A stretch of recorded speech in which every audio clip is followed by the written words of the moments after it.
Hello, and welcome to this edition of Stony Brook Newsbreak. I'm Joseph D'Alessandro. And I'm Sydney Corwin. Almost 2 weeks after Russia began its invasion, the crisis in Ukraine continues to worsen. The United Nations said that the number of refugees that have fled Ukraine has reached 2 million. Tens of thousands of Ukrainians who remain in the country are without food, water, or power. Many other nations are continuing their efforts to try to help, including the United States.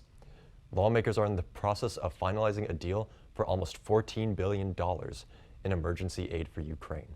Fighting continues around many major cities, including the capital Kiev and the southern part of the city, Mariupol.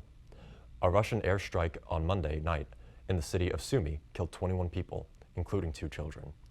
Despite the relentless attacks, Ukrainian President Volodymyr Zelensky said that Ukraine will not give up the fight. The Russian-Ukrainian war is hitting Americans where it hurts, in their wallets. Gas prices have hit an all-time high this month, with the national average coming in at $4.25. The New York State retail average is at $4.43. The price rise is due to President Biden's sanctions against Russia that took effect on Tuesday. Governor Kathy Hochul is looking for solutions to reduce the financial impact on consumers. Over the past week, another group of protesters have begun to express their disapproval of COVID regulation measures.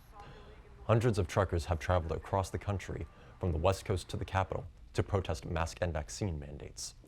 The People's Convoy originated in California and merged with several other organized convoys and converged on Washington, D.C. This protest is similar to those which congested the American-Canadian border in Ottawa last month. The protesters stress that their demonstration will remain peaceful. The latest DC movie, The Batman, opened on March 4th in over 4,000 theaters in North America.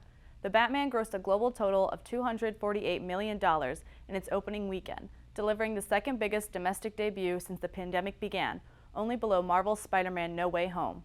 It earned almost $10 million higher than the initial Sunday estimates and had high reviews from critics. The movie was directed by Matt Reeves, starring Robert Pattinson and Zoe Kravitz. And that's all for this edition of Stony Brook Newsbreak. I'm Sydney Corwin. And I'm Joseph D'Alessandro. Have a great day, Seawolves.